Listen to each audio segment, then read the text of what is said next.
Great things happen when dedicated individuals come together around a common passion and purpose. It happened just that way 20 years ago when then Superintendent of the Lucas County Board of Developmental Disabilities, Fred DeCrescentis, envisioned a new not-for-profit organization that would develop accessible, affordable, and decent housing for persons with disabilities. The waiting list for such housing was growing.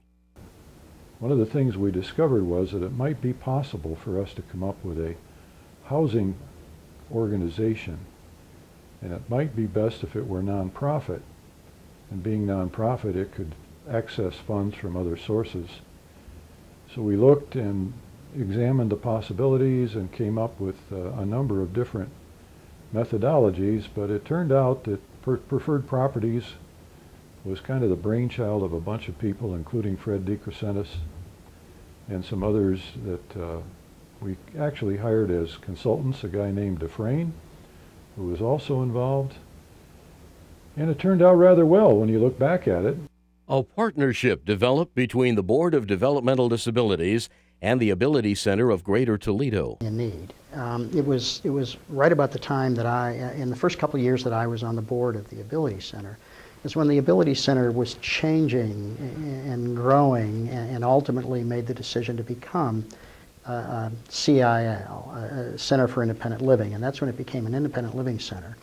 And it was about that same time that what was the Toledo Society for the Handicapped changed its name to the Ability Center, which fit much more into what the overall mission now was, and that was to promote independent living. And of course, if you're talking about independent living, a key part of independent living is housing, and affordable,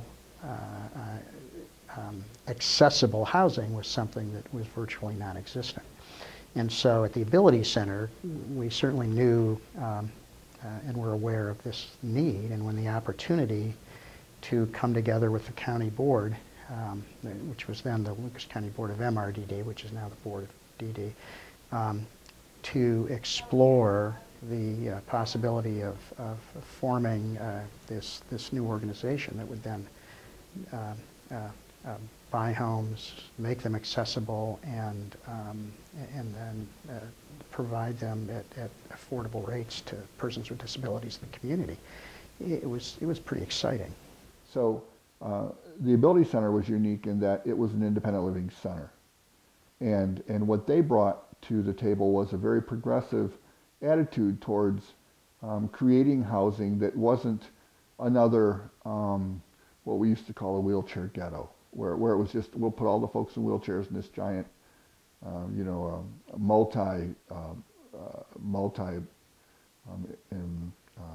multi-living space. And instead we looked at single dwellings, we looked at duplexes and quads. And what we wanted in our properties, primarily, which really gave HUD something to think about, was we didn't want properties touching. We wanted them to be scattered site and in community. So that being said, we brought on Lou, and we were that initial founding board, and we had this great vision and great direction, and there was obviously a need because we started addressing the need, and the waiting list was long, and so we couldn't buy properties fast enough. Fred and the board had a vision for this third-party nonprofit that would include three basic components.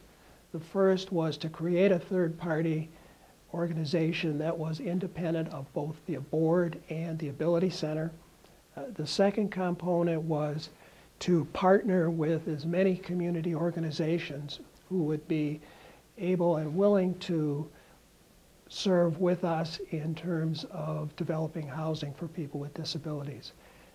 The final component, and probably one of the most ambitious, has been to become a self-supporting agency without benefit of any subsidies from any of the parent organizations. When we developed our first HUD Section 811 development, Accessible Country Trail, in 1995, it was the first development of that type that created housing in other than a single structure building, because it was important to us that individuals be included in the community. So we identified lots in a subdivision, and we developed a single project on 8 separate lots in buildings, which accomplished our mission of community inclusion. The other noteworthy achievement within our HUD program is that we, in developing our HUD properties, we recognized the need to create larger spaces so that individuals would have more accessibility features, and that the apartments would be more conducive to their ability to live and enjoy their surroundings. So we were successful in bringing in other funding sources through the City of Toledo, through the Ohio Housing Finance Agencies, with our HUD grant, that enabled us to create more spacious apartments that were more functional for the individuals that we serve. Preferred Properties can measure its success in outstanding accomplishments over the past 20 years. Preferred Properties has leveraged funding from federal, state, and local governments and from private financing in excess of $53 million in the development of housing. Preferred Properties has a housing portfolio of 538 units and a growing list of partnerships. But certainly, nothing can be considered a greater accomplishment than the impact Preferred Properties has had through the opportunities it has created for independent living to the quality of life for so many. Well, it means that I can demonstrate how I can be independent with some assistance, and it allows me to interact with the community when I want to, and also it demonstrates to the public that even though there are people in wheelchairs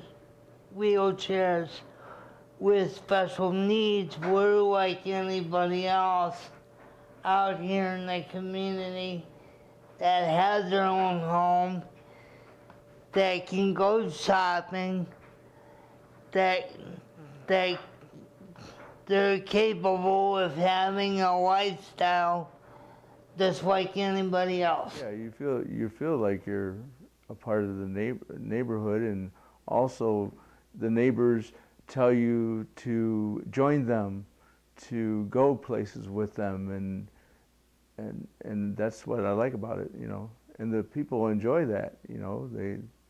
They want to be a part of the community. Preferred Properties is a leading organization within the state of Ohio. It's one of the more aggressive nonprofit organizations, which is something to be excited about and extremely proud of. Just the opportunity to join an organization who has demonstrated a commitment to its mission to provide quality housing, accessible, affordable housing for individuals with disabilities is tremendous. And its leadership is one of significant value as well, certainly recognizing the importance of putting goals into place and actually executing and following through is, again, something commendable as it relates to an organization and how it operates. Preferred Properties is a mission-driven organization, and our mission is to create and manage affordable, accessible homes for individuals with disabilities. Our future is bright in that we will continue to create opportunities for individuals to have accessible, affordable housing and in neighborhoods of their choice. That's one of the things that I admire tremendously about Preferred Properties, in that it has strategically identified communities to create housing opportunities that are communities that we ourselves would live in. So that certainly says a lot about the organization in terms of recognizing the importance of not just creating housing, but creating housing of choice. Oh, has it become what we envisioned? Well, we started off with quality people on the board. We started off with a lot of folks with disabilities as part of that quality team. We started off with Lou Ellis, who was a diamond in the rough, who we couldn't have asked for a better outcome. Once we brought Lou on, he went right after everything, and he got it. You know, he really understood what was needed. He understood not just what was needed from an architecturally accessible standpoint, but from an attitudinally accessible standpoint. He got what it means to belong and the importance of all of that community stuff. So we were very lucky to have Lou, and I say it's exceeded our expectations. I remember when we went over our first million, I mean, gosh, it's amazing how we've done. I think if all of us that sat down and put this together way back then were asked way back then, would we be where we are now? I don't think any of us would have thought we would be this far along. We've done some phenomenal stuff, and all props to Lou and the staff and the people that are on the board and the people that live in the homes.